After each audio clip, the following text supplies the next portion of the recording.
Soraya, né? Soraya, Francisco, né? É a primeira aula de vocês conosco, né? Soraya, paz do Senhor Jesus, seja bem-vinda, viu? É a primeira aula da Soraya, do Francisco, né? A Dona Maria e a Isabelle já assistem já faz tempo, né? Então, eu quero dizer para vocês que vocês são bem-vindos, tá bom? Francisco, Soraya, vocês são muito bem-vindos. Eu convido vocês a ficarem até o final da aula para vocês verem como que funciona. Como eu estava falando para o Francisco, Soraya, esse estudo ele é cronológico, tá? Ele não segue a ordem que está na Bíblia, mas sim a ordem de acontecimento histórico. Eu acho mais fácil da gente entender a Bíblia assim, né? Eu tinha uma certa dificuldade quando eu chegava ali no profeta Naum, quando eu chegava no profeta Sofonias, quando eu chegava no profeta Jeremias, eu falei, meu Deus, esse homem tá falando com quem? Né? Os reis já foram lá atrás, né? Com quem esse homem tá falando? E esse jeito que a gente estuda, a gente vai saber quem tá falando com quem, né? Então a gente vai estudar o profeta junto com o rei da época, junto com o momento histórico ali, tá bom? Então a gente estuda assim.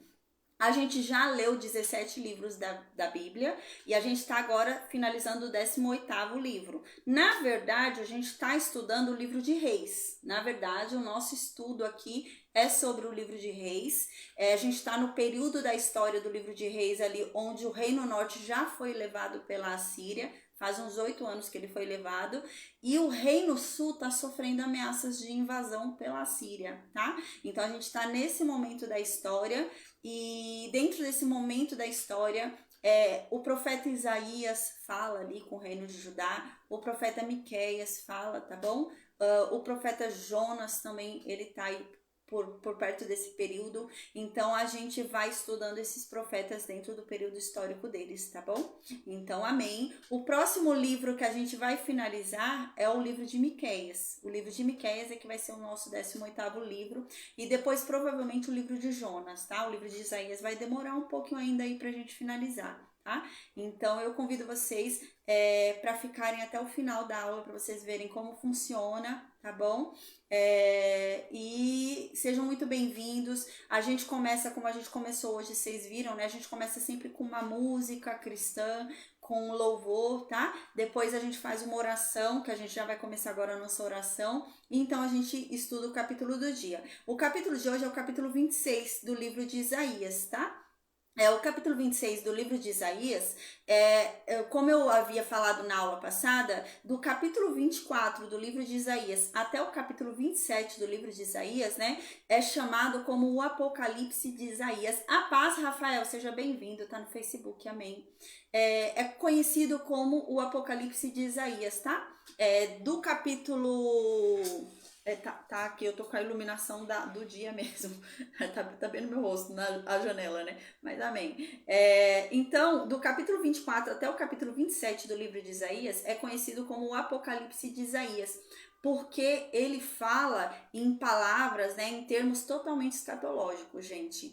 E agora não é diferente. Uau! O capítulo de hoje a gente vai ver que Isaías vai falar sobre algo, né, que não foi até agora, nesse estudo que a gente fez, até esse momento do nosso estudo, não houve uma passagem tão clara quanto vai ter agora no capítulo 26. No capítulo 26, Isaías fala de uma forma muito clara que aqueles que confiarem em Deus, né, ainda que em dificuldade, ainda que tenham uma vida difícil nessa terra, se eles permanecerem confiando em Deus, eles terão uma recompensa na outra vida. Ele fala isso de uma forma muito clara, Isaías, e inclusive ele diz, né, os crentes, aqueles que morrerem em Deus não deverão ter medo da morte, porque ele venceu a morte e vocês se ressuscitarão para uma vida boa, para uma vida que recompensará todas as dores dessa vida. Gente, não tem uma passagem até agora,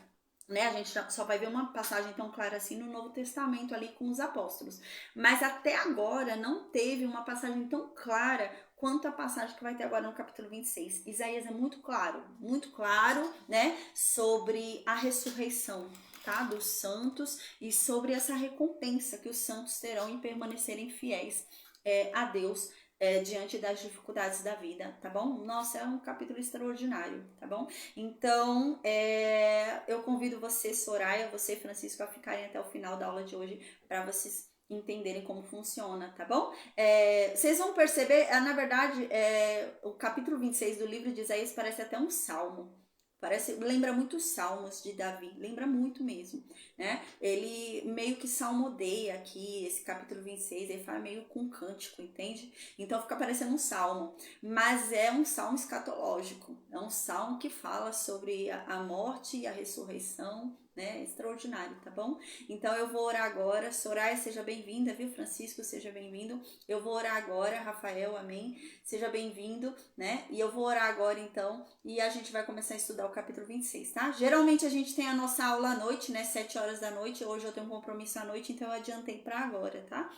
Então, por isso que a iluminação tá meio ruim, né? Eu tô com a janela aqui aberta, tá vindo a luz do dia, tá? Mas, amém, vai dar certo. Com a graça de Deus, amém. E eu convido vocês, como eu disse, a ficarem até o final, tá bom? Vocês que estão vendo aí pela primeira vez, amém. Eu vou orar agora e a gente começa a estudar o capítulo 26 do livro de Isaías, tá bom? Amém, amém. Deus, obrigada, Pai. Obrigada por mais um dia. Obrigada pelo teu amor, pela tua graça, pela tua misericórdia, Senhor. Obrigada. Deus, que a sua palavra venha falar conosco, que o Senhor se revele a cada um de nós de uma forma clara, de uma forma inconfundível. A tua palavra diz que o Espírito Santo sana todas as dúvidas, que não há dúvida que permaneça diante do Espírito Santo. Então, Senhor, eu lhe peço em nome de Jesus que o seu Espírito Santo venha e que ele, meu Deus, convença a todos nós da tua verdade, Deus, e que ele tire todas as nossas dúvidas, que todas as nossas dúvidas sejam sanadas pela tua palavra, Senhor. Amém. Meu Deus, que o Senhor, Pai, nos perdoe as nossas falhas, os nossos pecados, porque o próprio Senhor Jesus um dia disse que o pensar já é pecado, e nós reconhecemos a nossa condição de miserabilidade, nós reconhecemos a nossa condição de fraqueza e reconhecemos e declaramos que precisamos de Ti, Deus. Nós precisamos da Tua misericórdia, nós precisamos da Tua graça, nós precisamos experimentar da Tua benignidade, Senhor. Amém. Oh Deus, que o Senhor estique a Tua paciência para conosco, porque nós precisamos dela. Que o Senhor, Pai, nos cubra com Teu amor. Que o Senhor, meu Deus, nos encha das tuas bênçãos, Senhor. Que o Senhor tenha toda a paciência para conosco, para nos guiar e nos conduzir nessa jornada pelas mãos, Senhor. Porque se o Senhor vier conosco, se o Senhor, meu Deus, nos guiar, ainda que andemos pelo vale da sombra da morte, mal nenhum nós temeremos. Porque o Senhor é o nosso escudo, Senhor. O Senhor é aquele que nos socorre sempre, meu Deus. E obrigada por isso, porque não é porque merecemos, mas é porque Tu és bom. E obrigada pela Tua misericórdia e pela Tua graça que nos alcança a cada dia. Oh, Senhor, a Tua graça e a Tua misericórdia, meu Deus, é o fato que faz com que não sejamos consumados, Deus, porque se nós tivéssemos aquilo que nós merecemos, nós estávamos perdidos. Então, obrigada por não nos retribuir segundo aquilo que nós merecemos. Obrigada por nos retribuir segundo a Tua misericórdia, segundo a Tua graça e segundo a Tua bondade e benignidade. Obrigada, Deus. Amém. Deus, que o Senhor nos livre de todo mal. Deus, que a Sua palavra penetre em cada um de nós com os efeitos que ela tem, porque é dito que ela é mais afiada que uma faca de 2 gumes, que ela entra penetrando aquele que a ouve verdadeiramente e levando essa pessoa ao convencimento da verdade, à transformação de mente, ao verdadeiro arrependimento, Senhor. Amém. Nós buscamos aqui a Tua transformação. Nos transforma, nos dê um novo coração, muda as nossas mentes, muda o nosso coração, Deus, amém. Que sejamos agradáveis ao Teu paladar, Senhor. Tudo que nós buscamos é a Tua face, é contemplar a Tua glória. Não há lugar melhor para estarmos senão debaixo das Tuas asas, Senhor, porque o Senhor, meu Deus, é protetor. A Tua palavra diz que o Senhor não é só um Deus, mas o Senhor é um Pai. O Senhor um dia disse que não brinca com as orações dos seus filhos. O Senhor disse que jamais daria pedra a um filho que te pede pão. O Senhor um dia disse que tudo que pedirmos nos será dado. Então, Deus, em nome de Jesus, ouve as nossas orações. Todas as orações que nós já fizemos até hoje. Aquelas orações, meu Deus, que nós éramos só choro, que não tínhamos palavra para expressar o que queríamos, o que ansiávamos, Deus. Nós só gemíamos, nós só chorávamos, mas Tu és aquele que nos conhece desde o ventre da nossa mãe. O Senhor é aquele que nos conhece mais do que nós mesmos nos conhecemos. O Senhor sabe o que nós vamos dizer antes mesmo de nós abrirmos a boca. O Senhor é aquele que sonda os corações e conhece os desejos das nossas almas. Oh Deus, ainda que não saibamos pedir em palavras, ainda que não saibamos orar do jeito certo, cumpra essa palavra sobre cada um de nós e sonda os nossos corações, deseja e realiza os sonhos das nossas almas, Pai. Em nome de Jesus, sonda os nossos corações e realiza os desejos da nossa alma. Porque só Tu podes, Deus, para quem mais nós pediríamos, para quem mais nós correríamos, se só Tu podes nos atender, se só Tu podes realizar o impossível. Oh Deus, atende cada uma das nossas orações, Senhor. Faz o Teu impossível ainda hoje, Senhor, assim como o Senhor um dia atendeu a oração de Elias e mostrou para aquele povo que havia Deus em Israel. Que assim seja, Deus, que o Senhor atenda as nossas orações e mostre para esse povo que há Deus em nossas vidas. Oh Senhor, em nome de Jesus, faz ainda hoje os Seus milagres mais uma vez. Oh Senhor, obrigada. Obrigada pela Tua graça, pela Tua misericórdia, pela Tua bondade. Deus, a Tua palavra diz que em Cristo nós somos herdeiros das mesmas bênçãos um dia prometidas a Abraão. A Tua palavra diz que em Cristo nós somos herdeiros das promessas um dia feitas a Abraão. Então, Deus, em nome de Jesus, cumpra sobre cada um de nós as promessas que um dia o Senhor fez a Abraão. Cumpra sobre cada um de nós as bênçãos que um dia o Senhor prometeu a Abraão, Senhor. Amém. Ó Senhor, a Tua palavra diz que nós somos, por causa de Cristo, nós somos herdeiros, meu Deus, das mesmas coisas a que Ele tem direito. Amém, Deus, que isso se realize sobre cada um de nós, Pai. Amém.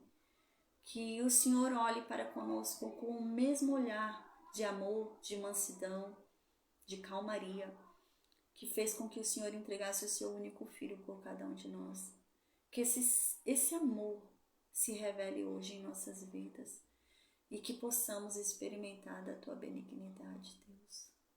Nós precisamos experimentar da Tua benignidade, Deus. Nos permita, meu Deus, experimentar o quão bom Tu és. Amém. Deus, nos livra de todo mal. Que o Senhor, meu Deus, nos dê a provisão de cada dia, que nada nos falte. Que o Senhor continue nos dando o alimento de cada dia. Oh Deus, a Tua palavra diz que aquele que pede sabedoria, a ele lhe é dada sabedoria. Então nós estamos aqui para pedir a Tua sabedoria, Deus.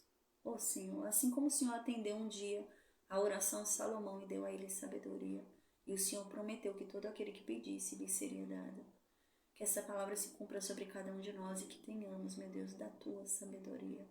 Amém. A Tua palavra também diz que todo aquele que pedir o Espírito Santo o receberá. Então, em nome de Jesus, se há alguém aqui que renasceu em Cristo e ainda não recebeu o Espírito Santo, nós oramos em nome de Jesus para que essa pessoa receba, em nome de Jesus, o Teu Espírito Santo, Senhor, o Espírito Consolador, o Espírito que nos dá força em meio à fraqueza, o Espírito que nos torna forte, o Espírito que nos torna invencíveis. Amém, Deus. Obrigada, Senhor. Que o Senhor, meu Deus, nos vista com a Sua armadura, coloque em cada um de nós o Seu capacete, que nenhum mal nos atinja, que seta alguma de Satanás, meu Deus, nos alcance, mas que fiquemos firmes na Tua rocha, que é Cristo. Que venhamos a ser Cristo nessa terra, Pai. Que venhamos a ter a consciência que já não carregamos mais o nosso próprio nome, mas nós levamos o nome da família que recebemos, que é o nome da família de Cristo, o nome da família dos céus. Que venhamos a ter essa compreensão para não envergonhar jamais o Teu nome nessa terra. Nos ensina a ser Cristo nessa terra, Deus. Nos ensina a ser a Bíblia viva que as pessoas lerão. Que venhamos a ser um testemunho vivo de quem Tu és, Deus. Que o Senhor, meu Deus, tenha prazer em cada um de nós, que sejamos agradáveis ao Teu paladar. E em nome de Jesus, nos ensina os Teus caminhos, a Tua verdade, a Tua palavra. Se revela a cada um de nós. Oh, meu Deus, que venhamos a ter intimidade de filho. Em nome de Jesus. Amém. Amém. Paulo, a paz do Senhor Jesus, seja bem-vindo, viu? Glória a Deus. Amém, amém, amém. Então, gente, amém. Tem gente no Facebook aí, glória a Deus, amém. O Rafael, né? Tem mais uma pessoa, amém. A paz do Senhor Jesus. A paz do Senhor Jesus, pessoal do Omite, a Soraya, o Francisco, a Dona Maria, Isabelle, o Paulo, né? Paulo João. E aqui, a paz do Senhor Jesus, pessoal que vai ouvir pelo áudio, né? A paz do Senhor Jesus, pessoal do Instagram, Facebook, do YouTube. Amém. Gente, a gente vai hoje então para o capítulo 26 do livro de Isaías, tá? Como eu disse, do capítulo 24 até o capítulo 27 é chamado como o Apocalipse de Isaías. Porque a linguagem usada por Isaías do capítulo 24 até o capítulo 27 é uma linguagem escatológica, é uma linguagem apocalíptica mesmo. Ele fala sobre o fim dos tempos e sobre a outra vida, né? O que vem depois da morte, né? E é conhecido como o Apocalipse de Isaías. E o que ele diz do capítulo 24 até o capítulo 27 é dito também no restante da Bíblia, mais pra frente, gente. E também no livro do Apocalipse, tá? Então, agora a gente vai seguindo nesse sentido, tá?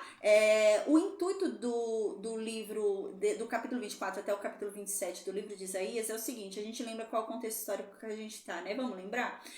O Reino Norte foi levado pela Assíria, faz 8 anos, tá? Então faz 8 anos que o Reino Norte já foi levado pela Síria, já se dissipou, já se dissolveu ali o Reino Norte, né? Eles estão divididos em várias regiões ali, dominadas pela Assíria. A paz, Elias, várias regiões dominadas pela Assíria, né? Então, o que acontece? A Assíria começa a tentar invadir a região de Judá. A paz, Regiane, então a Assíria já tem o governo do Reino Norte, né? Já dominou o Reino Norte, inclusive no Reino Norte já não mora mais o povo israelita, já não mora mais o povo das 10 tribos, mas sim outras nações, né? Então a Assíria agora começa a ir para o Reino Sul. Ele quer pegar o Reino de Judá. Ele quer dominar ali, né? As tribos de Benjamim e de Judá que estavam lá no sul, né? Que estavam ali no reino da casa de Davi. E a Assíria começa a avançar. A Síria começa a dominar algumas terras realmente. E a gente começa a observar essa cena, onde a Assíria conquista algumas terras do reino de Judá. Ele vai lá, conquista a Filístia, a gente lembra, né? Ele conquista ali uma cidade, Asdod, né? Uma cidade filisteia. E ele vem conquistando terras do reino de Judá. E nisso chega essa notícia para Ezequias. A gente lembra que a capital do reino de Judá, a capital do reino sul é Jerusalém. Então essa notícia chega para Ezequias, olha, a Síria está vindo e eles estão conquistando, eles estão derrubando muralhas e invadindo territórios de Judá aí e pegando o povo cativo aí do reino de Judá. Ezequias teme, o povo de Jerusalém teme a Síria. E qual que é a alternativa deles?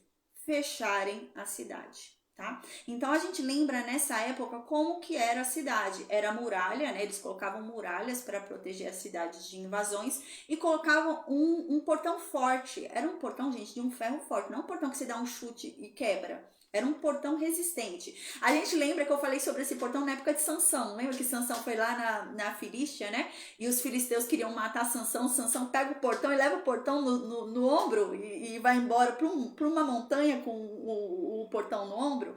Gente, era algo difícil de se fazer. Não era um portão levinho. Era um portão pesado. Um homem só não aguentava, não. Era um monte de homem para pegar. Era muito ferro. Era bem pesado aquilo. E o que eles fazem? Fecham. Ezequias fala, vamos fechar a cidade, né? Isso era uma estratégia de defesa naquela época, tá? Então a gente lembra que o Reino Norte usou essa estratégia de defesa, né? Quando a Síria veio tomar o Reino Norte fechou a cidade de Samaria. E eles resistiram por 3 anos ao cerco, né? Da Síria. E o que Ezequias fez? A mesma coisa. Vamos fechar Jerusalém e vamos resistir ao cerco da Síria. Mas vamos tentar resistir mais tempo do que o Reino Norte resistiu, ao ponto, né, deles serem levados, deles irem embora, né, e a gente ficar de boa, deles não pegarem a gente aqui. E esse era o intuito de Ezequias. Então a gente lembra que Isaías diz assim, né, olha gente, eu vejo vocês aí em Jerusalém quebrando casas para reforçar as muralhas. Eu vejo vocês criando estratégias humanas de fechar, né, ali a estrutura, né, da cidade para proteger vocês aqui em Jerusalém. Eu vejo vocês criando estratégias humanas de cavar mais poços para ter mais água, para resistir mais tempo. Eu vejo vocês mudando o rumo do rio para resistir mais tempo ao cerco. Eu só não vejo vocês erguendo seus olhos aos céus e clamando àquele que enviou essa perturbação para vocês. Então a gente lembra que Isaías já vem nessa chamada, né? E qual era o intuito do reino de Judá ali? Qual era o intuito de Ezequias? O intuito de Ezequias, né, era criar alianças. Eles confiavam muito em alianças humanas, a gente já falou sobre isso. Qual foi a primeira cogitação ali do reino de Judá? Vamos fazer aliança com o Egito e com a Etiópia. Porque eles são... Se tem alguém que podia bater de frente com a Síria naquela época, a gente era Egito e a Etiópia. Mas nenhuma outra nação podia. Se alguém podia, era Egito e Etiópia, né? A gente lembra que Egito e Etiópia, na verdade, nessa época no Egito, quem reinava, o faraó que reinava no Egito, era um faraó, né, etíope. A gente lembra que nessa época era a 25ª dinastia ali da Núbia, então era um faraó etíope que estava ali no Egito, né? Então, o Egito e a Etiópia tinham uma aliança muito grande, né? Porque a Etiópia dominava o Egito, né? Um faraó etíope ali estava no Egito. E, gente, eles eram conhecidos pelo tamanho, enormes, fortes, super guerreiros, que tinham cavalos, que tinham carros de guerra, né? Então, eles eram invencíveis. Então, o que o povo achava, né? Se tem alguém que pode vencer a Síria, é o Egito. E realmente, gente, se tinha alguém ali, uma nação, aos olhos humanos, que podia vencer a Síria, seria o Egito e a Etiópia. O que Ezequias pensa? Vamos fazer aliança com o Egito. Vem Isaías e fala, não, não vai.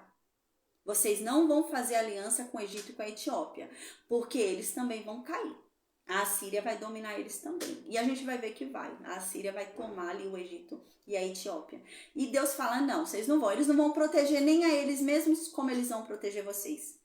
O único que pode proteger vocês sou eu. Deus fala, né? Por meio de Isaías. Então a gente lembra, né? Que eles começam a cogitar fazer aliança com Tiro, que era outra nação que podia também bater de frente ali com a Síria. Por quê? Porque Tiro era conhecida como o dominador dos mares. Nossa, eles dominavam os mares com aqueles navios deles que eles mandavam lá para a Espanha, né, para trazer ouro de Ofir, trazer riquezas ali da Espanha.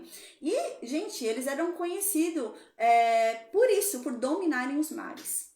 E qual foi a estratégia de Ezequias? Ah, tá bom, Deus falou que eu não posso fazer aliança com o Egito, beleza, mas eu vou fazer aliança então com Tiro. Salomão fez aliança com Tiro. Tiro mandava as coisas para erguer o templo aqui, então eu vou fazer aliança com Tiro. Vem Deus por meio de Isaías e fala, não, você não vai fazer aliança com Tiro. Não é para fazer aliança com nação alguma. É para orar para mim, confiar em mim e esperar o meu agir. Eu vou salvar vocês. Não há quem salve.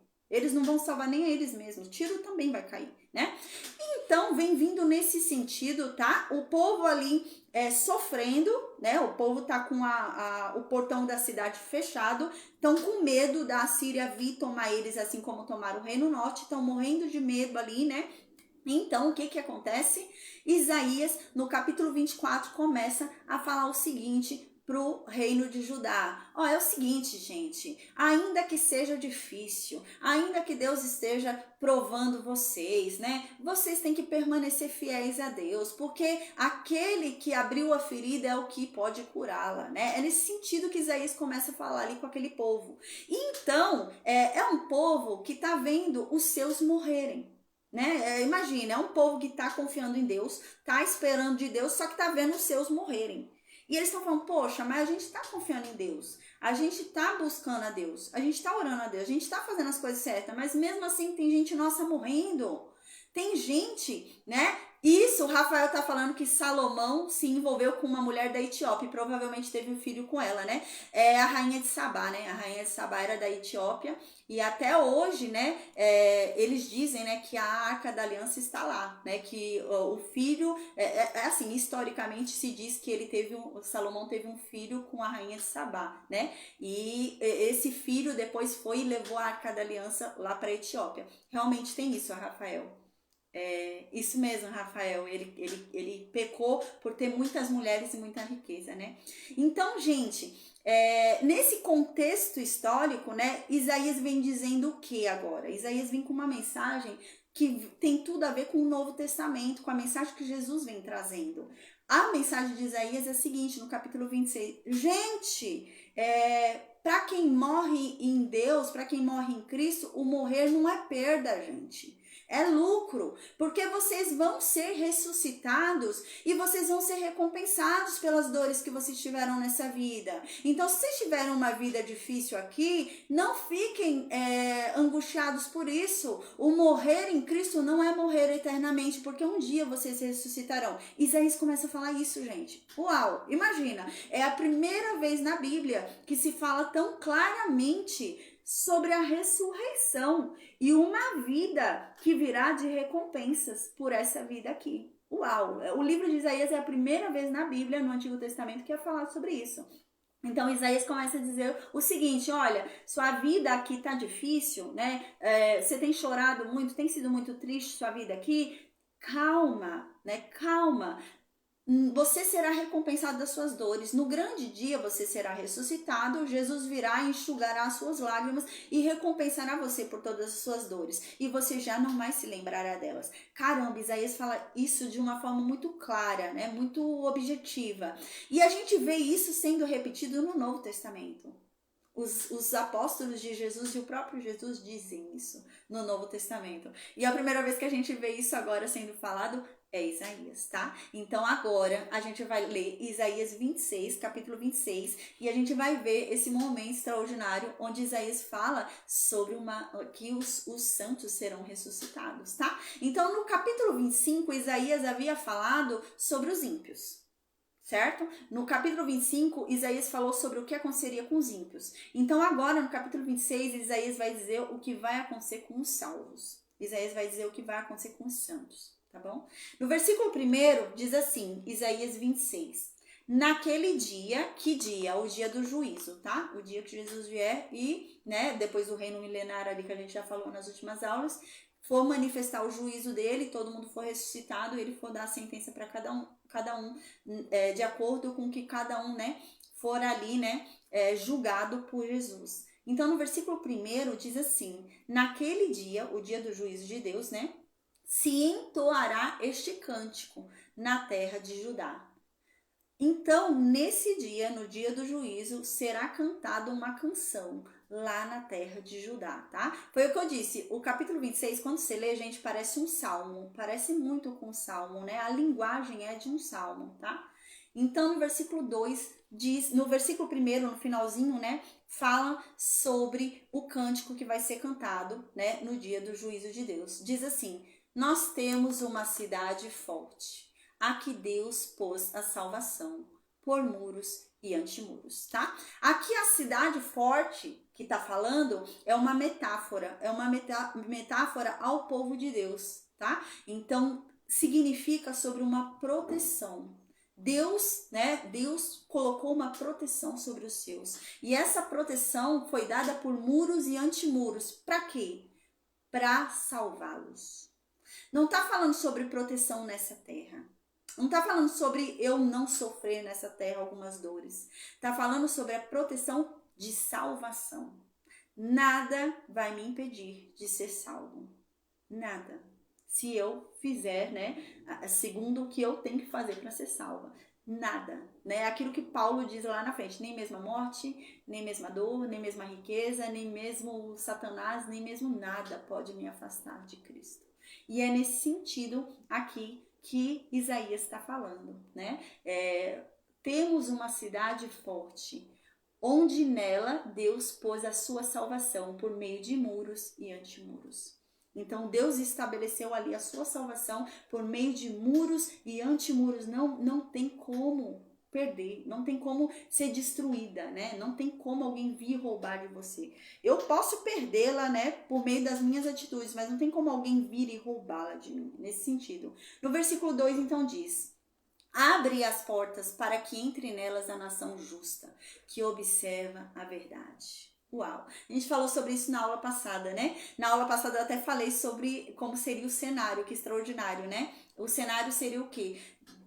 Jesus vem, ele vai vir lá no Oriente, ele não vai vir aqui no Brasil, ele vai vir lá pro Monte Sião, a Bíblia diz isso, ele vai para lá, gente, não é para cá, ele não vai vir aqui, ele não vai vir descer aqui no Brasil, ele vai descer lá, né? Mas a Bíblia diz que haverá um sinal como um farol, então todas as pessoas que ressuscitaram nas nações distantes verão aquele sinal e vão caminhar até ele, né? Então eu vou sair daqui do Brasil olhando o sinal e eu vou sendo guiada por aquele sinal, por aquela luz, aquele farol, e eu vou indo em direção a Jesus. E é isso que está dizendo. Quando eu chegar lá, as portas estarão abertas a essa nação justa que cumpre a verdade. Então, quando eu chegar lá, a porta vai estar aberta para mim, né? Porque eu sou uma nação justa. Eu faço o que é certo. Eu não faço nada errado. Eu sou justa, não é segundo a minha justiça, mas segundo a justiça de Deus, né? Segundo o Espírito que me guia para o que é certo e me diz o que é errado. Eu sou justa. E observa a verdade. Não basta só ser justo. Não basta eu saber o que é certo e o que é errado. Eu preciso fazer, né? Eu preciso observar a verdade. Então, aqui no versículo 3 diz: Tu conservarás em paz aquele cuja mente está firme em ti, porque ele confia em ti. Aqui está dizendo assim: Deus vai dar paz para aquele cuja mente confiou nele. Porque ele simplesmente confiou em Deus. Aqui há uma promessa. Há uma promessa de que Deus vai dar paz para todo aquele que coloca sua mente nele. Para todo aquele que confia nele. Deus promete paz. E quando que é essa paz, gente? Não é agora que Deus está prometendo essa paz. Apesar da gente ter a paz que excede todo o entendimento humano que o Espírito Santo nos proporciona, não é essa paz que está sendo falada aqui. Mas está sendo falada sobre a paz do reino de justiça e de paz de Jesus, né? Jesus virá com o reino de justiça e paz, né? Ele reinará com o reino de justiça e de paz. E é sobre esse reino que está sendo falado aqui, né? Será dada paz. Eu vou poder viver em paz. Não é a paz só interior que o Espírito Santo me dá, aquela paz que excede todo o entendimento humano, mas é a paz de fora para dentro também. Ninguém vai vir me atazanar, não. Eu vou viver em paz. Glória a Deus por isso. E é isso que está sendo prometido para quem? Para todo mundo? Não. Para aqueles que confiam em Deus e cuja mente está firme nele. Só para eles é prometida a paz. Para os outros, não. Mas para aqueles que observam a verdade, confiam em Deus, é prometida uma paz. Então, aqui no versículo 4, Isaías dá um conselho. Confiem em Deus para sempre, porque Ele é uma rocha eterna. Ele nunca esmorece. Ele é uma rocha que vai durar para sempre, gente. Confiem nele. Confie nele, pode passar gerações, gerações, gerações. Confie nele, que ele nunca vai te desapontar. Então, no versículo 5, Isaías continua dizendo: Porque ele abate os que habitam no alto, na cidade elevada, humilha até o chão e derruba até ao pó. Né? A gente lembra que na aula passada, no capítulo 25, né? Ele falou sobre Moabe, né? Deu o exemplo ali de Moabe. Eu até falei que Moabe era uma metáfora, né, para os orgulhosos, né? E quem é o pai dos orgulhosos? A Bíblia diz, lá no livro de Jó, Deus diz: Jó, é o seguinte, o pai do orgulhoso é Satanás, sou eu não, meu filho. Baixa aí seu orgulho. O pai de Satanás que é o pai do orgulhoso, não sou eu não. Eu sou pai de gente orgulhosa não. E agora é nesse sentido, né, no versículo 5, vem falando sobre o capítulo anterior que a gente já estudou, o capítulo 25. No capítulo 25, Deus disse que ia acabar com todos os orgulhosos dessa terra, né? Que Deus ia humilhá-los. Todos aqueles que se orgulham iam ser humilhados. E deu o exemplo de Moabe ali. E aqui está sendo exaltado por isso, né? Porque ele é o único que humilha aqueles que são os orgulhosos, né? Ele é o único que destrói cidades elevadas. Ele é o único. E ele humilha até o chão. Ele derruba até o pó. É uma humilhação séria que Deus faz, né? Versículo 6. O pé pisá-la-á, os pés dos aflitos e os passos dos pobres vão pisar esses arrogantes, tá? E é isso que está dizendo aqui. Então, não é no sentido, né, de que os salvos vão pisar os ímpios, gente. Não, não é nesse sentido, né? Mas é no sentido de que hoje os ímpios proporcionam um sofrimento tão grande para os justos, né? Os ímpios perturbam a vida dos justos, né? Mas eles vão ser humilhados, eles vão ser pisados, né? Que quando os salvos forem salvos, quando eles receberem a recompensa deles, né? Não é que a gente vá lá humilhar eles, mas eles serão automaticamente humilhados por causa da nossa recompensa. É nesse sentido que está falando aqui, tá? O versículo 7 então diz: o caminho do justo é todo plano. Tu retamente pesas o andar do justo, né? O caminho do justo é reto. Quem é justo anda direito. Quem é justo não anda errado, não. Quem é justo não anda no caminho errado, não. Quem é justo anda no caminho direito. É isso que Isaías está falando aqui. Paulo, mais pra frente, diz isso lá em Galácia, né? Na Galácia, lá no livro de Gálatas, ele fala assim: quem é justo, ó, anda no Espírito Santo. Quem é justo não anda na carne, não. Quem é justo anda no Espírito Santo. Tomem cuidado aí, povo da Galácia, né? Paulo diz isso. E aqui Isaías está falando isso. O justo caminha por caminhos justos, por caminhos retos, por caminhos direitos. Não anda por caminho torto, não. E é isso que ele está dizendo. O caminho do justo é todo plano, é todo reto. E tu realmente. Tu retamente pesas o andar do justo, né? Aqui está dizendo que Deus pesa até o caminhar do justo. Imagina o do ímpio. Se Deus analisa e avalia até o caminho do justo, quem dirá do ímpio? Meu Deus do céu. Versículo 8. Também no caminho dos teus juízos. Verdade, Rafael. Amém, amém. No versículo 8 diz: também no caminho dos teus juízos, Senhor, te esperamos. No teu nome e na tua memória está o desejo da nossa alma. Que lindo.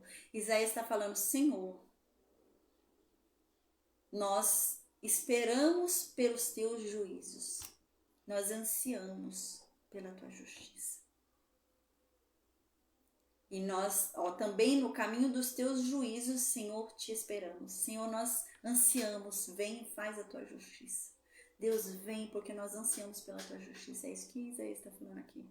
Então Isaías diz: no teu nome e na tua memória está o desejo da nossa alma. Ah, que lindo.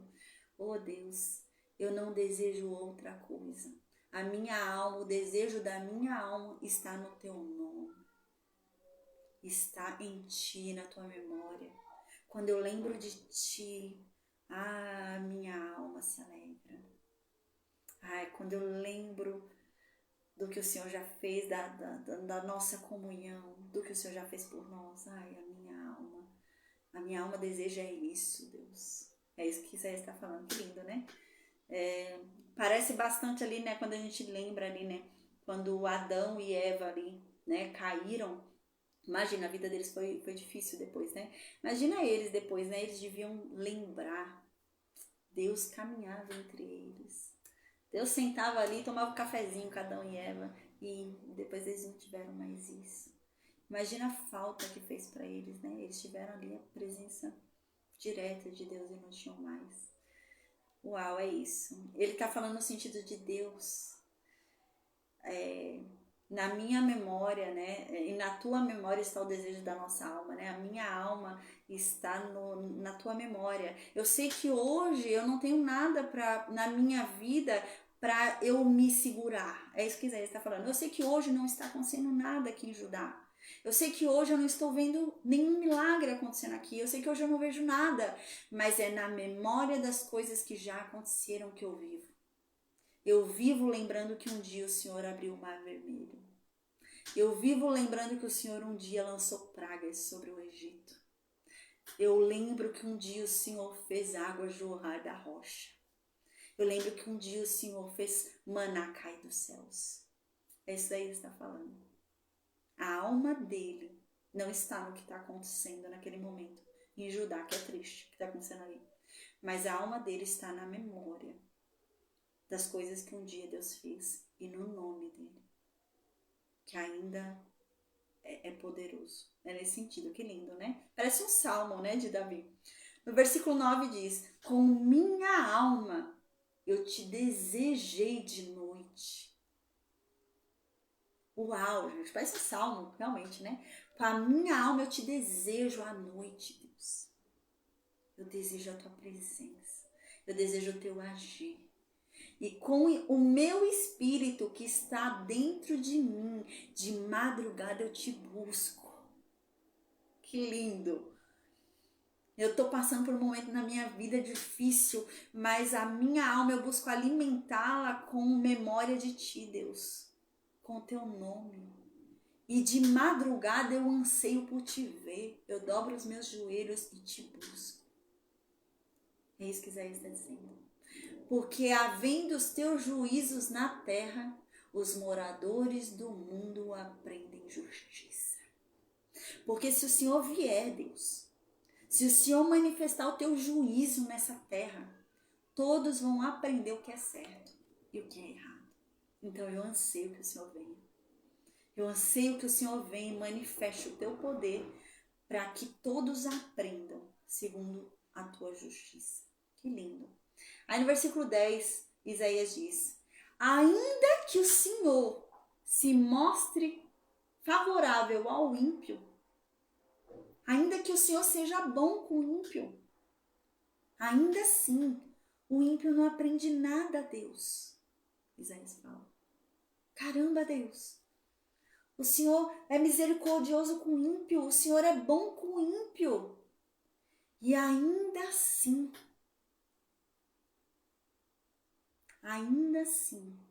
o ímpio não aprende nada. O Rafael aqui está falando, né? No versículo 9, citou alma e espírito no mesmo contexto, mostrando que não significa algo consciente, isso. Aí no versículo 10, né, ele fala: ainda que o Senhor se mostre favorável ao ímpio, ainda que o Senhor tenha misericórdia com o ímpio, eles não aprendem nada. Não aprende a justiça com isso. Até na terra da retidão, eles praticam a iniquidade. E eles não se atentam para a sua majestade, eles não te respeitam, Deus. É isso que Isaías está falando. Isaías está dizendo: Senhor, ainda que o Senhor seja bom, os ímpios, eles não te respeitam, eles não aprendem nada. E ainda que o Senhor torne a terra reta, ainda que o Senhor faça com que o número de pessoas em retidão cresçam, ainda assim os ímpios não te respeitarão, Deus. Aí então no versículo 11 ele diz: Senhor, a tua mão está exaltada, mas eles não veem. Isaías está falando: Senhor, o Senhor é vivo, o Senhor é poderoso, o Senhor é o dono de tudo. Se o Senhor decidir agir, quem impedirá? E quem pode suportar? Mas ainda assim, eles não estão nem aí. É isso que Isaías está falando. Aí então diz: mas um dia eles vão ver. Um dia eles verão o poder de Deus. Um dia eles verão a mão de Deus. Então diz, né? Vê-la-ão, porém, e confundir-se-ão por causa do zelo que tens do teu povo, e o fogo consumirá os teus adversários. Mas um dia eles verão o poder de Deus. E eles vão ficar confundidos neste momento. Porque eles vão ver que Deus zela pelo teu povo. Deus zela por quem é dele. Deus não abandonou os seus, não. Nesse dia eles vão ver. E eles vão ficar confusos. Vão falar: mas até agora eu fiz o que eu quis, né? Eu maltratava aí os justos, tal, fazia o que eu queria. E agora do nada Deus está defendendo eles. E então eles serão consumidos pelo fogo. É isso que está dizendo aqui, né? É isso que está dizendo. O Rafael falou, verso 10, isso que aconteceu com o diabo no terceiro céu, né? O Rafael falou. Então, no versículo 12, né? Diz assim: Senhor, tu nos darás a paz, porque tu és o que fizeste em nós todas as nossas obras, né? Aqui está dizendo: Deus vai nos dar a paz. É de Deus que eu devo esperar a paz, não é de aliança humana. A gente lembra que aqui a gente está no contexto histórico, onde Ezequias está buscando fazer aliança com outra nação para se proteger da Síria, certo? Então aqui Isaías está dizendo que a paz que Ezequias quer vem somente de Deus, não vai vir de aliança com outras nações. Somente em Deus ele deve encontrar essa paz que ele tanto anseia. E aqui diz, sim, Deus dará a paz quando você buscar a Deus verdadeiramente em obediência. Porque Ele é quem fez com que todas as obras da sua vida dessem certo. É isso que está dizendo aqui. Sabe aqueles planos que a gente tem e prosperam? É isso que Isaías está falando. Todos os planos na sua vida que deram certo, foi Deus que fez prosperar na tua vida. Não é a tua mão, não é a tua força, não é porque você é bom, não é porque você é inteligente, não é porque você é o máximo. Isso daí Isaías está falando. Deus vai te dar paz, porque tudo que você tem não foi pelo teu braço que você conquistou. Se você tem saúde para você sair e trabalhar, é porque Deus está te dando saúde. Se Deus quiser tirar a tua saúde, Ele tira. Aí nem trabalhar você não consegue. Se você tem condições hoje de abraçar a tua família, é porque Deus está te dando saúde para abraçar. Porque se Deus te jogar uma doença aí onde você não consegue movimentar os braços e abraçar a tua família, tu não abraça. É isso que Isaías está falando. Tudo que você tem foi feito por Ele. Ele permitiu, Ele deu, Ele liberou. É nesse sentido. Então Ele vai te dar paz. Versículo 13. Ó Senhor Deus nosso, né? Versículo 13. Ó Senhor Deus nosso, já outros senhores têm tido domínio sobre nós. Porém, por ti só nos lembramos de teu nome. Que lindo. Isaías está dizendo aqui, Senhor, a gente tem buscado em Ti, tem orado a Ti, mas a gente tem sido oprimido. A gente tem sido dominado e oprimido por outro Senhor. Mas a gente não quer outro Senhor. A gente quer o Senhor, Deus. Isso daqui que ele está dizendo. Porém, por Ti só nos lembramos de Teu nome. Ele está dizendo, a gente não aceita outro Senhor. A gente quer o Senhor. Outras, no contexto que está sendo vivido aqui, né? Isaías está querendo dizer o seguinte: outras nações têm vindo e têm dominado o povo que é teu, Deus. Mas nós não aceitamos isso. Nós somos teus. Então, se é para ter um governador em nossas vidas, que seja o Senhor, Deus, e não os outros. Nós somos seus. O Senhor nos comprou lá no Egito, lembra? Isaías está falando. Mas outros têm vindo e têm nos dominado. Outros têm vindo e têm nos oprimido. Têm vindo e têm sido os nossos senhores, têm se assenhorado de nós. Mas a gente não quer isso. A gente quer o Senhor. O Senhor é o nosso Senhor. O Senhor é o nosso governador. Aí então no versículo 14 diz: mas Deus, uau, aqui ele começa a falar sobre a ressurreição, gente. No versículo 14, Isaías fala: mas tudo bem. Tem problema não, Isaías fala. Porque quando esse povo que nos oprime hoje morrer, eles não vão ser ressuscitados em glória. Quando eles morrerem vai ser uma vez só. Eles não vão me atazanar de novo. É isso que Isaías está falando. Quando esse povo for destruído, vai ser uma vez só. Não vão ficar vindo, voltando aqui várias vezes para perturbar a gente. Gente, eu quero falar algo agora muito interessante. Eu tava vendo esses dias a novela que tá passando aqui na Globo, A Viagem, né? É uma novela espírita. Aí eu tava assistindo A Viagem, gente, aí tem um fantasminha lá doidinho. Aí tem acho que é Alexandre, né? Sempre a pé de preto, né? Ele é meio perturbado. E ele fica perturbando as pessoas. Mostra ele, né? Perturbando as pessoas, né? E eu tava até conversando esses dias com uma pessoa sobre isso. Primeiro que a gente sabe, né, que a Bíblia diz isso, né, que os mortos não se comunicam conosco, eles não podem se comunicar conosco. Onde eles estão, a gente não pode ir agora, e onde nós estamos, eles não podem vir. Estamos separados, né? Então, primeiro que a gente sabe disso. Segundo que a gente sabe, a Bíblia diz, né, que Deus abomina aqueles que buscam chamar por mortos, consultar mortos, né? Porque os mortos nada sabem, nada veem, nada falam, eles estão separados, eles não conseguem ver esse mundo, assim como nós não conseguimos ver o mundo deles. É isso que a Bíblia diz, né? Então, gente, eu fiquei observando esse Alexandre. Aí eu falei, gente, mas que loucura loucura, porque é como, assim, pela lógica você consegue já quebrar isso, porque eu falei assim para essa pessoa, engraçado, né? Você vê que ele, na morte, foi dado poder a ele para atazanar todo mundo. Eu falei, seria muito fácil. Seria muito fácil, gente, se fosse assim. Imagina, né? Eu aqui nessa vida não consegui o que eu queria. Imagina eu nessa vida, sou apaixonada por um homem, o homem não quis namorar comigo, não quis ficar comigo, casou com outra mulher, teve filho com outra mulher, viveu a vida dele com outra mulher. Eu morro.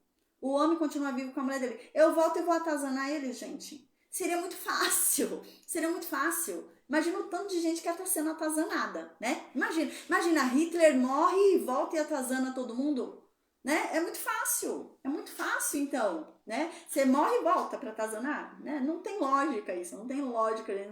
É um poder muito grande dado a um ser humano que morreu. Né? O ser humano vivo já não tem esse poder, imagina morto, piorou, né? E eu tava falando isso, eu achei até engraçado, gente, chega a ser engraçado quando você para pra pensar, né? Imagina que poder é esse? Eu posso voltar dos mortos e atazanar quem eu quiser, né? Então imagina, eu tenho uma vida aqui sofrida, não consigo nada do que eu quero e na minha morte eu vou ficar atazanando todo mundo, né? Que poder é esse que é dado, né? Não existe isso, não. Aí no versículo 14, né, Isaías fala, mas não tem problema não. Eles estão me oprimindo, eles estão me atazanando, eles estão me perturbando, mas vai ser uma vez só. Vai ser uma vez só. Quando eles morrerem, vai acabar. E é isso que a Bíblia diz. O mal se levantará apenas uma vez. Porque senão a gente ficaria com aquele receio. Imagina, gente, a gente ressuscita, né? A gente ressuscita tudo alegre, né? Oh, meu Deus, eu vou receber minha recompensa agora. Tive uma vida difícil, vou receber minha recompensa. Aí depois a gente fica aquele assim, ai meu Deus, mas será que alguém vai se corromper? Ai meu Deus, vai surgir mais algum satanás aqui agora, né?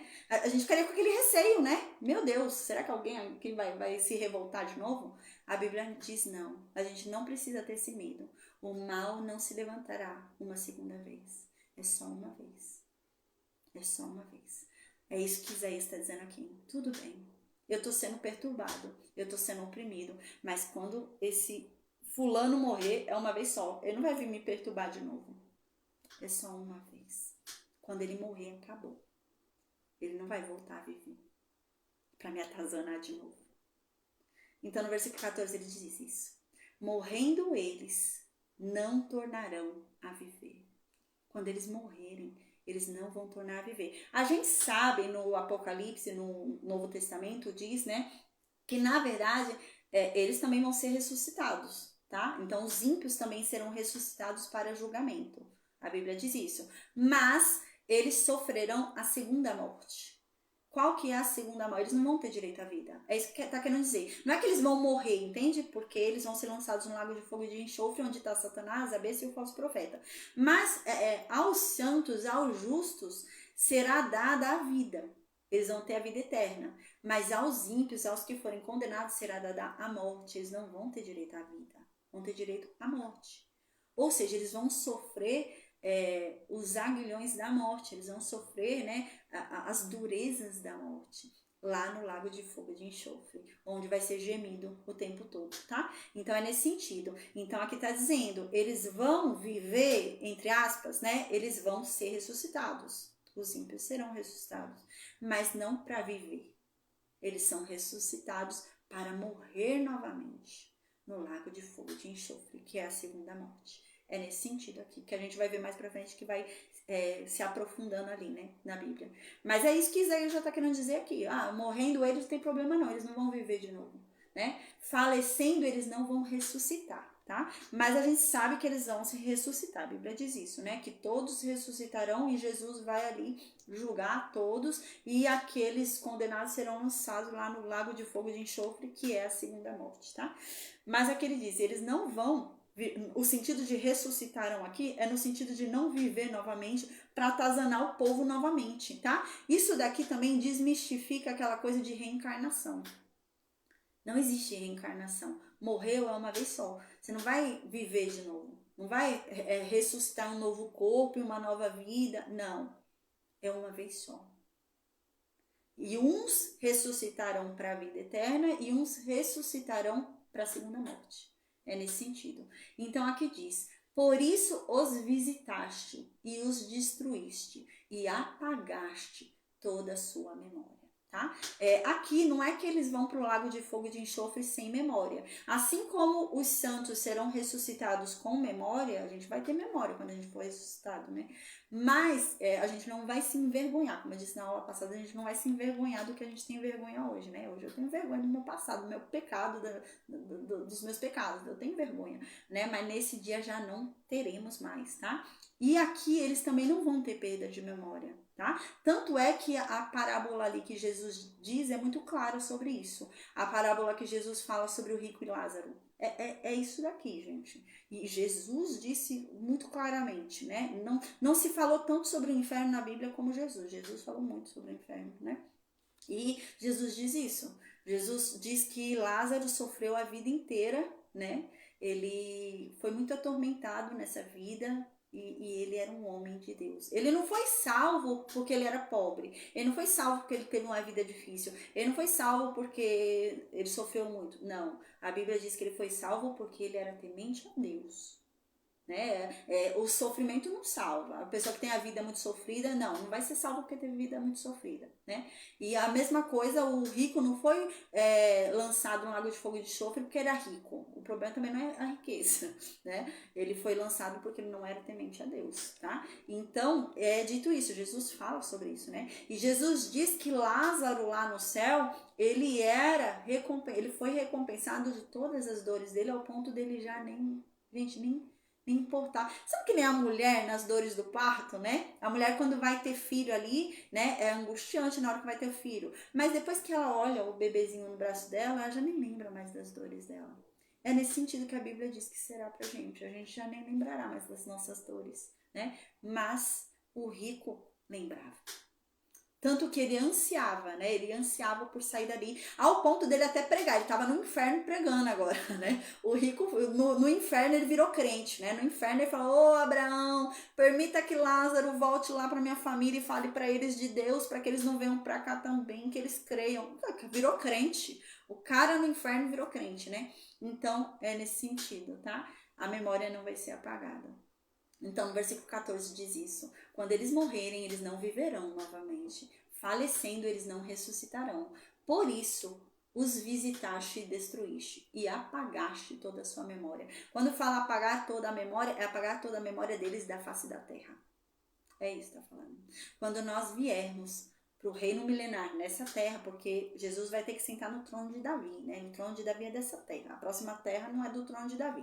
A próxima terra é só de Jesus, é o reino dele, ele é rei de outro reino, né? Então lá é só aquele reino que a gente vai que as ruas serão de ouro, né? Ali não é o trono de Davi, ali é só o de Jesus. Mas uma promessa foi feita a Jesus, que Jesus sentaria no trono de Davi. E essa palavra tem que se cumprir, né? Então será o reino milenário ali. Quando Jesus vier, ele vai reinar aqui um tempo nessa terra, ainda no trono de Davi, lá em Sião. Por isso que a gente vai ter que ir pra lá, ele vai reinar lá. Então, aí a gente vai experimentar o reino dele nessa terra, que é um reino de paz e de justiça. Uau, né? Um reino de paz e de justiça. E aqui diz, né, que esses ímpios terão apagada toda a sua memória. Não é a memória deles lá no lago de fogo de enxofre que vai ser apagada. Eles vão lembrar o que eles fizeram, mas é a memória deles nessa terra. Quando a gente viver aqui com Jesus nessa terra, por 1000 anos depois a gente vai para outra terra, que é a terra de Jesus, né? Quando a gente viver aqui nessa terra, a gente não vai lembrar dos ímpios. Gente, a gente não vai lembrar nem das maldades. Ah, não vejo a hora, que delícia, né? Não vai lembrar nem mais das maldades que existem nesse mundo. A gente não vai lembrar, não. Aí no versículo 15, então, diz: Tu, Senhor, aumentaste a esta nação. Tu aumentaste a esta nação. Fizeste-te glorioso. Alargaste todos os confins da terra, né? Então Deus aumentou o povo dele. Deus aumentou o povo dele. Uau! E realmente, né? O povo de Deus aumentou em Cristo, né? Em Cristo aumentou ali o povo de Deus. Versículo 16. Ó Senhor, na angústia o teu povo te buscou. Quando veio sobre eles a tua correção, eles começaram a orar ao Senhor em secreto. Versículo 17. Como uma mulher que está grávida, quando chega perto da hora dela ter ali as dores do parto, e ela começa a gritar as suas dores, assim fomos nós. Nós gritávamos de dor, como mulheres na hora do parto, né? Estávamos ali desesperados, né? Aí então no versículo 18 diz: bem concebemos nós e tivemos dores de parto. O que ele diz agora é muito importante. Porém, demos a luz ao vento. Livramento não trouxemos à terra, nem caíram os moradores do mundo. Que lindo! Isaías está dizendo assim: Senhor, a gente lutou com as nossas próprias forças. A gente decidiu fazer com o nosso próprio braço. E a gente sentiu dores de parto. Como foi difícil. Como doeu. A gente chorou muito. E a gente viu que, na verdade, quando chegou a hora de pegar o bebezinho no colo, é isso que ele está falando, quando chegou a hora de ver os resultados do nosso esforço, o resultado foi vento. De nada adiantou a gente ter lutado sozinho. É isso que Isaías está falando. Toda a luta em que nós lutamos sozinho e não te buscamos, Deus, nós sofremos as dores de um parto, para no final gerarmos apenas vento. De nada adiantou. Sofremos, sofremos, sofremos e nada geramos. Aí então aqui diz: livramento não trouxemos à terra. A gente não conseguiu livrar a nossa terra dos inimigos pela nossa própria força. Já vejo, Rafael, que você está perguntando. Aí aqui no versículo 18 diz: livramento não trouxemos à terra. A gente não conseguiu livrar a nossa terra dos inimigos pela nossa própria mão.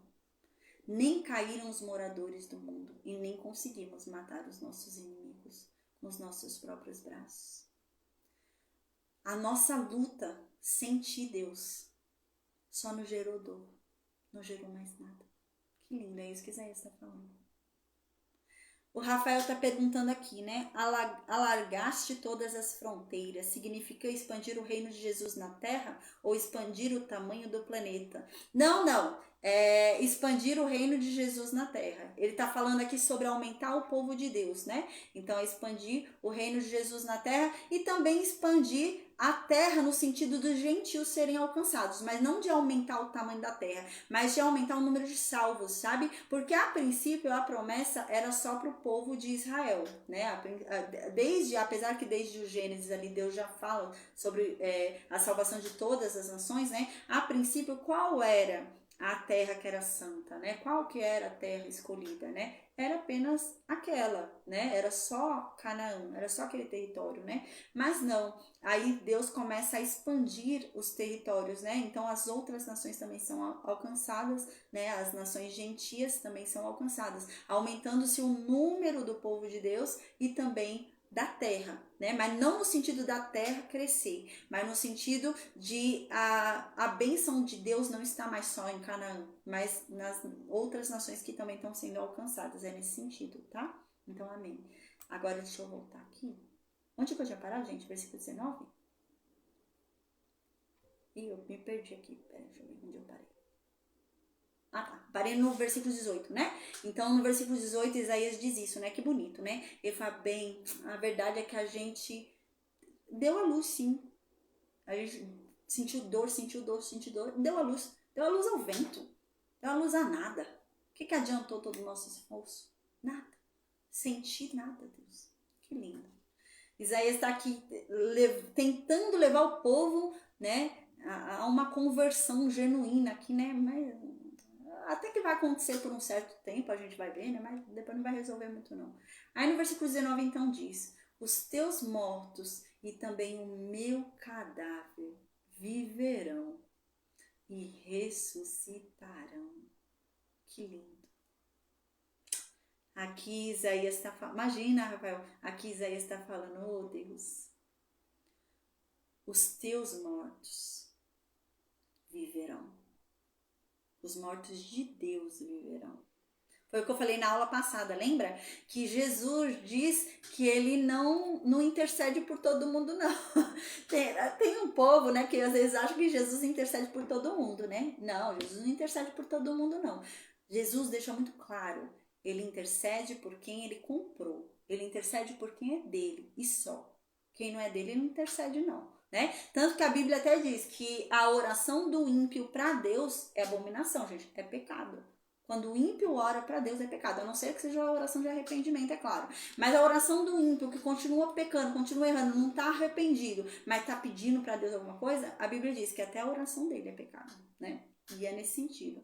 Mas aqui no versículo 19, Isaías fala, né? Tem problema não a gente morrer. Lembra o contexto que eles estão vivendo aqui? A Síria está avançando, eles estão fechados ali, né? Tá surgindo um cerco da Síria e a possibilidade deles morrerem é alta pelo olhar humano, né?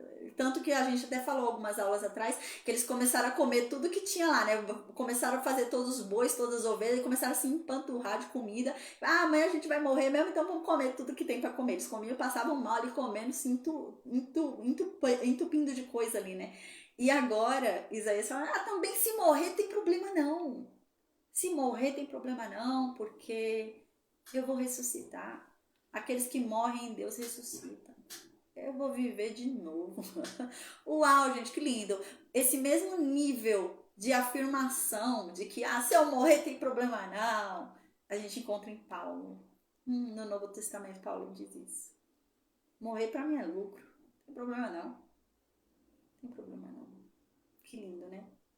E é isso que ele está falando aqui, Isaías. Os teus mortos e também eu viverei. Nós ressuscitaremos. Que lindo. Não tem problema morrer, não. Acordem e se alegrem.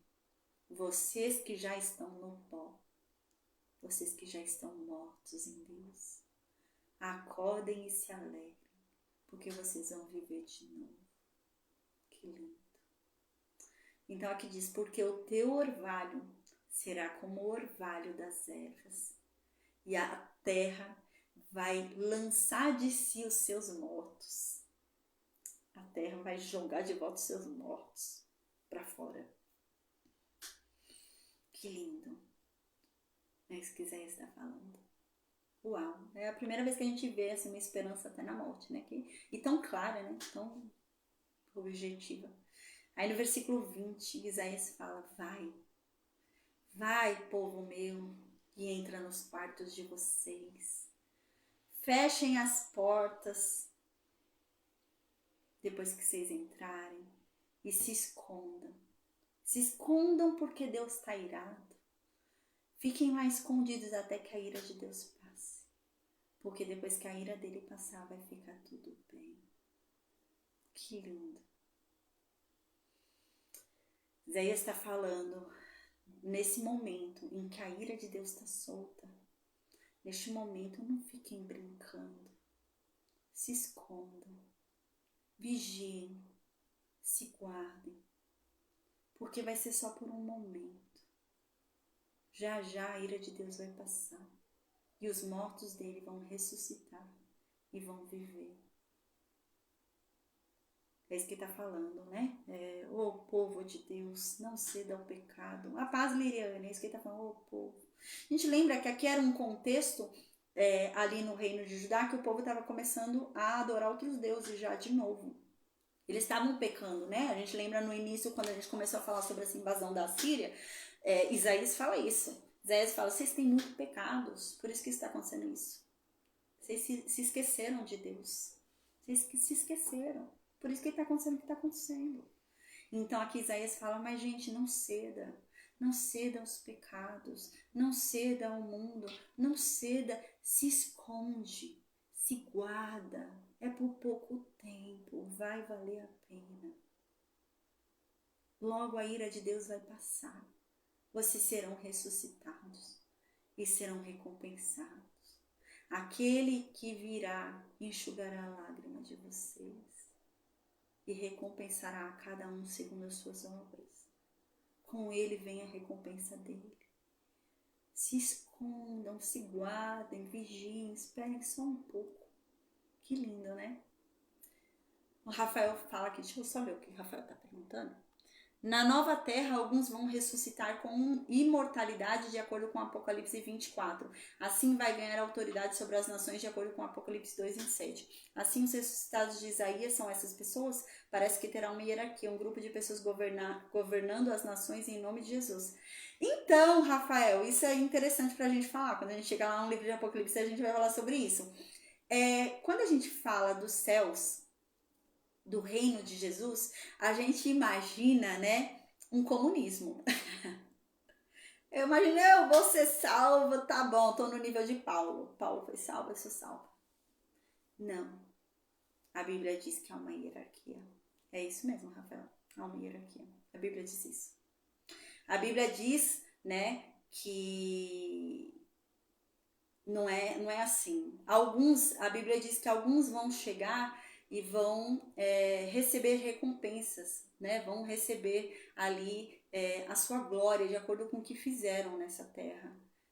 E não é que vai ter panelinha, né? Mas vai ser diferente. Vou dar um exemplo. Uma vez eu falei isso em uma aula, né? Alguns vão chegar nos céus, né? Imagina, sei lá, a pessoa fez grandes coisas pro reino de Deus nessa terra, né? E foi passada, a Bíblia diz que toda obra que a gente fizer pro reino de Deus vai ser experimentada no fogo, para ver qual que era a nossa intenção, né? Se era genuína, porque o fogo vai experimentar nossas obras, né? Aí, por exemplo, a pessoa fez a obra nessa terra com outras intenções, não eram genuínas, né? Então, por maior que seja a obra que ela fez, né, vai passar pelo fogo. Se a intenção dela não era genuína, não era verdadeira, né, não havia amor ali ao que ele estava fazendo verdadeiro, o fogo vai derreter e não haverá recompensa.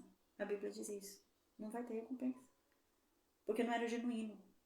A Bíblia diz que tudo que a gente fez e vai fazer para o reino dos céus nessa terra vai ser passado no fogo e a gente vai receber uma recompensa. A gente vai receber um presente, um galardão. A Bíblia diz isso. E esse galardão vai mudar a hierarquia das pessoas. Cada um tem um galardão. E é isso mesmo. A gente fica pensando isso, né? Nos céus é comunismo, é todo mundo igual nos céus. É não. Alguns vão chegar lá no céu, né? Eu imagino, sei lá, tirando uma, agora é meio uma sátira, né? Imagina, né? A pessoa assim que viveu uma vida aqui, né? De obras, que fez tudo genuinamente. Não importa a quantidade, gente, sim a qualidade, né? A pessoa fez uma coisa só, mas ela fez com qualidade, aquilo vai ser passado pelo fogo e vai sair. Ela vai receber o galardão dela. Agora a pessoa fez trocentas coisas, fez tudo de má vontade, né? Fez tudo pensando em alguma coisa que não era o que deveria ter pensado, vai se perder tudo. Não é a quantidade, é a qualidade do que é feito, né? Então eu até brinquei em uma aula que eu imagino pessoas chegando no céu, né? Então a pessoa vai chegar ali, né? Oh, caramba, meu! Imagina Paulo vindo, Paulo, oh, caramba, eu vi o que você fez lá na Terra, que legal, nossa, eu fiquei sabendo sobre você. Caramba, conta um pouquinho aí, como que foi essa experiência? Como que foi isso que você fez, né? Eu imagino algumas pessoas sendo recebidas assim, gente, por causa do galardão. A Bíblia diz que nós receberemos um galardão e parece que vai ser visível. A minha honra vai ser pública, né? O Rafael tá falando, conseguindo acesso ao céu, eu nem preciso de galardão, é sobre isso que eu vou falar. Então, algumas pessoas vão chegar lá com galardão. E parece que isso vai ser público. Eu vou ser honrada publicamente. O meu galardão vai ser público. Eu vou passar perto de Paulo, Paulo vai ver meu galardão. Paulo vai falar, caramba, o que você fez? Tanto galardão assim, o que você fez? Fala aí pra mim, como foi sua vida na Terra, né? Eu imagino isso. E algumas pessoas vão entrar no céu, gente, imagino eu, meio que raspando.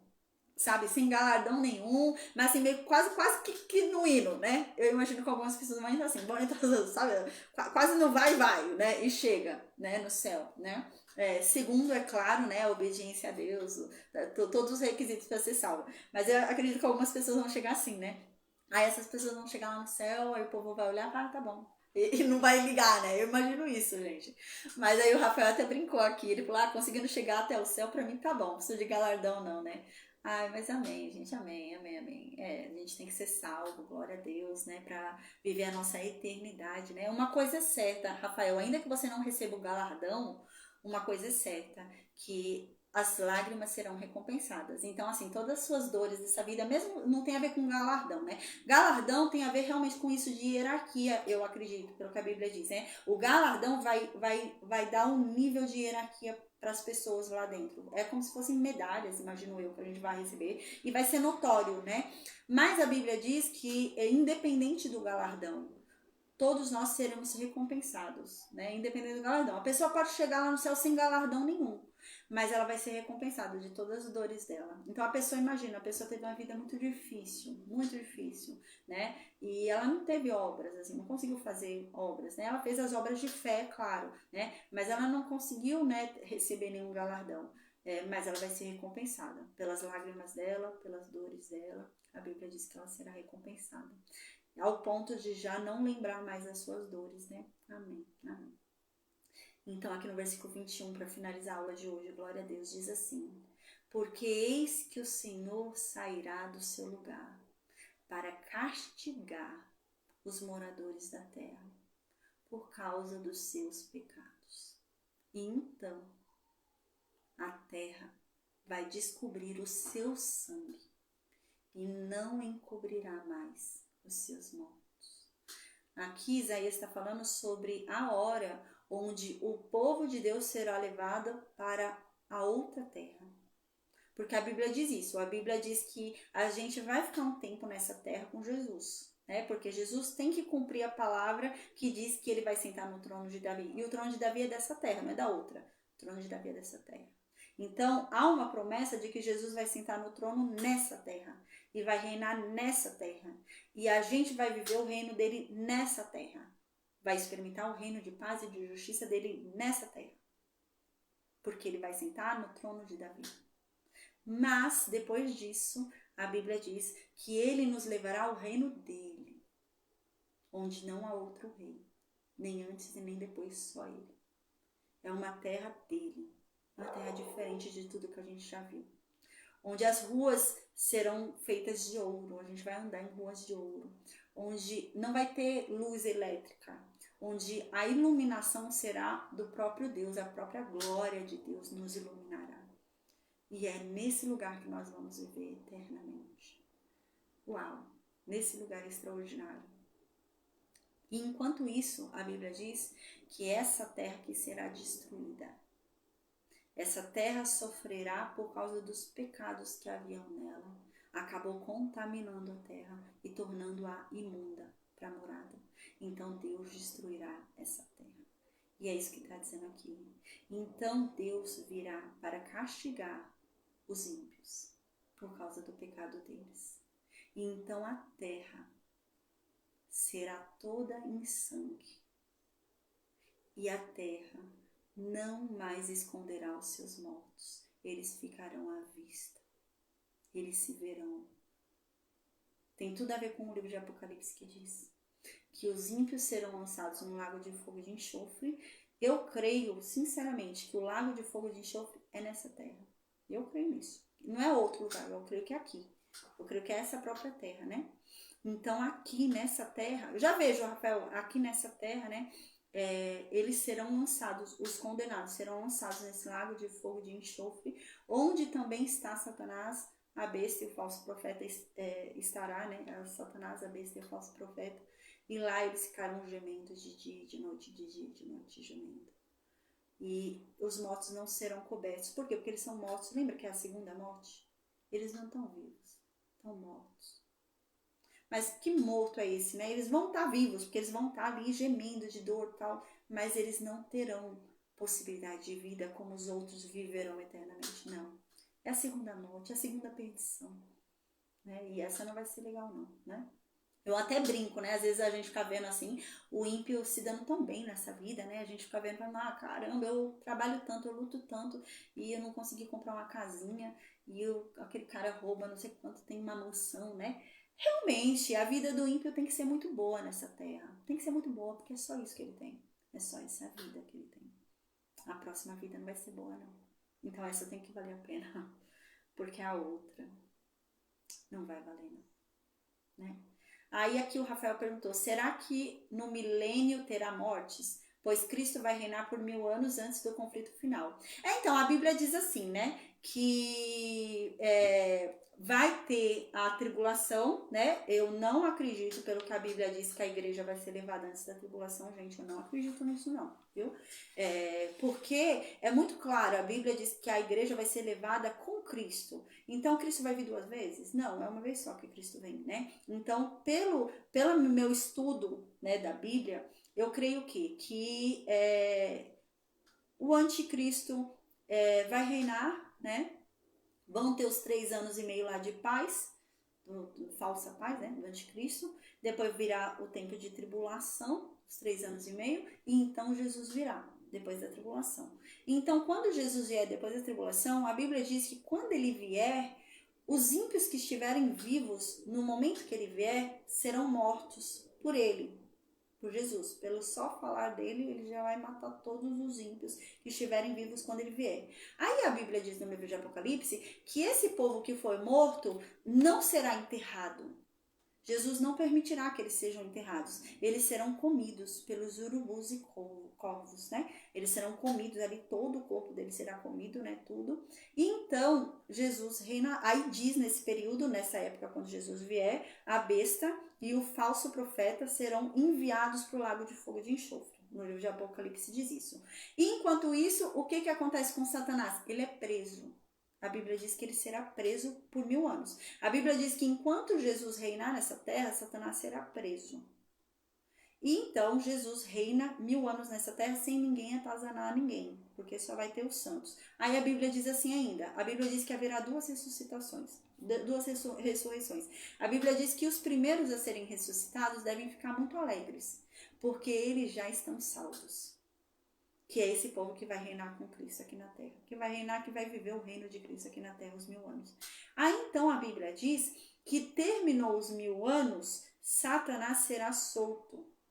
E Satanás será solto para tentar corromper mais uma vez a terra. E então Satanás formará um exército. E esse exército vai lutar contra o povo de Deus que foi ressuscitado, lembra? Então vão lutar. Mas Satanás vai perder e o exército dele vai perder. Eu até falei nas últimas aulas, gente, eu não sei que exército é esse, né? Teve até um aluno que falou com a gente no Café com Bíblia, a gente teve esse tema no Café com Bíblia. Teve um aluno que falou que a Ellen White, né, diz que esse exército que virá com Satanás é, por exemplo, Hitler, sabe? Esse povo assim, ela falou que ia vir com Satanás. Mas, gente, eu não acredito nisso. Por quê? Porque a Bíblia não diz que é um exército de almas penadas, né? Não, a Bíblia não diz isso. A Bíblia diz que é um exército de carne, gente, de corpo. E ainda não houve a ressuscitação dos ímpios. Não houve ainda. A gente vai ver, porque o livro da vida vai ser aberto só depois. Aí então, né, a Bíblia diz que Satanás sai tentando corromper a terra de novo. Então, se Satanás vai tentar corromper a terra de novo, são pessoas novas, não são as pessoas que já estão com ele, não são as pessoas que já são dele, né? São pessoas novas que ele vai tentar corromper. E os santos não podem ser corrompidos, os que foram ressuscitados primeiro. Por quê? Porque a Bíblia diz que eles já devem se alegar, porque já está certa a salvação deles. Eles já estão salvos, não tem erro, né? A Bíblia diz isso. Então, eu não sei, gente. Existem coisas que a gente só vai saber quando chegar a hora. Não tem como a gente saber. Eu não sei se nesses 1000 anos, né, vai poder ter filhos. Eu não sei, porque Jesus diz que quando a gente for para o reino dele, nós seremos como anjos assexuados. Anjos não têm filhos, né? Não tem relações sexuais e têm filhos, né? Então eu não sei, é muito estranho, né? Eu não sei, né? Aqui o Rafael acredita também num exército de ímpio que vai ser ressuscitado após o milênio, né? Apocalipse 25, né? Deixa eu ver até como tá aqui na Almeida Corrigida e Fiel, como tá escrito. Tá começando a ficar escuro o meu quarto. Deixa eu acender a luz aqui, gente. Melhorou.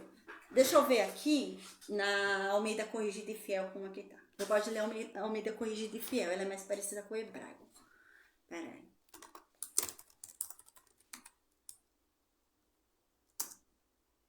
Apocalipse 25, Almeida Corrigida e Fiel. São as pessoas que nasceram na nova terra. Então, Rafael, é meio estranho, né? Eu não não sei. Existem pessoas que acreditam, né? Igual acreditam que seria um exército de Hitler e tal, dessas pessoas, né? Mas a Bíblia deixa muito claro que Satanás vai ser solto para tentar corromper de novo, né? Então, como que ele vai corromper se já tá com ele? Os que estão com ele já tá corrompido, né? E se o restante que foi ressuscitado já tá salvo, não vão ser corrompidos, né?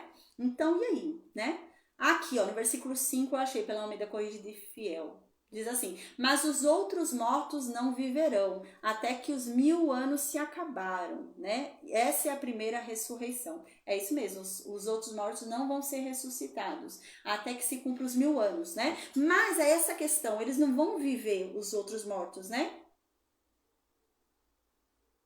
Então, não, duas ressurreições não. O Rafael falou, ou será que as pessoas que nunca ouviram falar de Jesus, como os índios, né? Pois Daniel 12 terá duas ressurreições, né? Não, não acredito nisso, não.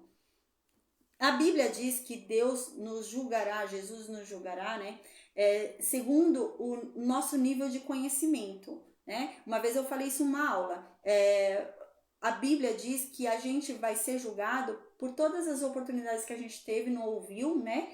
E a Bíblia diz também que a gente vai ser julgado pela revelação que nos foi dada.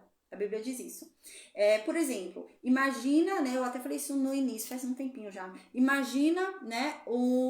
Uma tribo que, gente, tem tribos que se você chegar perto, eles dão flechada e você morre. Teve um caso aqui no Brasil que aconteceu isso, né? Teve um estudioso que foi lá querer estudar a tribo, né? A cultura da tribo, e deram flechada nele e morreu, né? São tribos que, assim, não falam o português, não tem contato com a civilização, acha que você é inimigo e te mata, não tem como você chegar perto, não tem condições. Aí a Bíblia diz que Deus se revela a essas pessoas. Porque essas pessoas nunca vão ouvir falar de Jesus, gente. Não tem como você chegar lá e pregar sobre Jesus. Você vai morrer, não tem como. Eles não vão nem te ouvir, né? Não tem condições.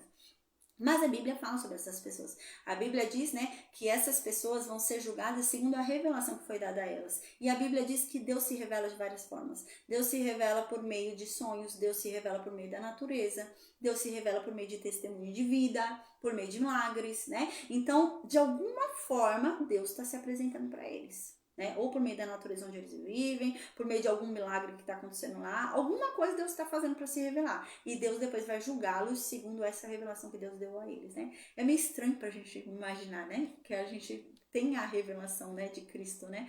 Mas a Bíblia diz que essas pessoas, não, Deus é justo, né? Deus é justo. Então Deus não vai avaliar eles segundo algo que não chegou ao conhecimento deles, né? Então Deus é justo e vai avaliar segundo o que chega a cada um de nós, né? Então, amém, amém, amém. Amém. Então a gente terminou a aula de hoje, né?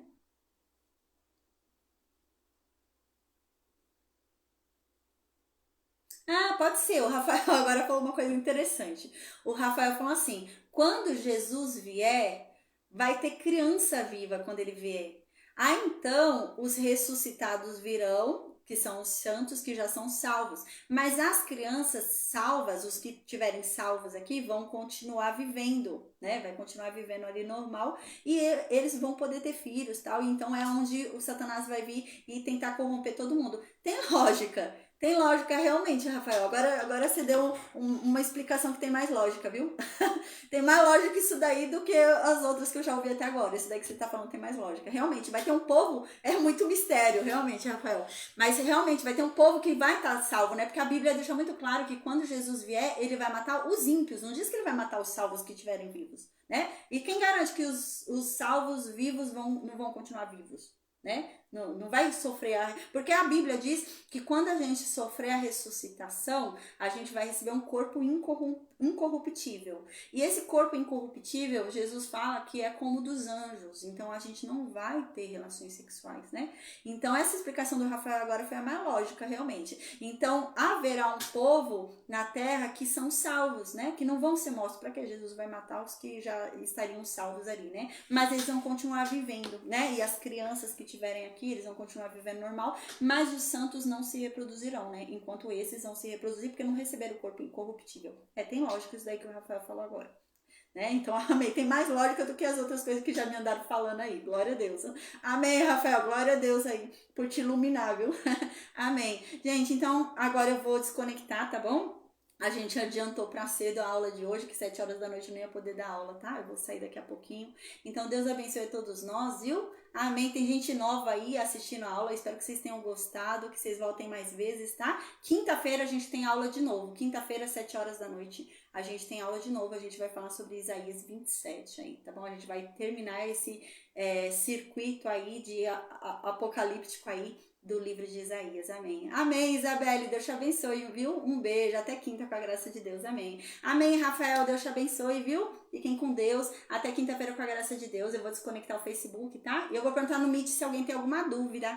Soraya, Francisco, Dona Maria, vocês têm alguma dúvida aí no Meet? Eu vou desconectar aqui o Facebook, tá bom, gente? Um beijo, Deus abençoe e até quinta-feira com a graça de Deus, amém.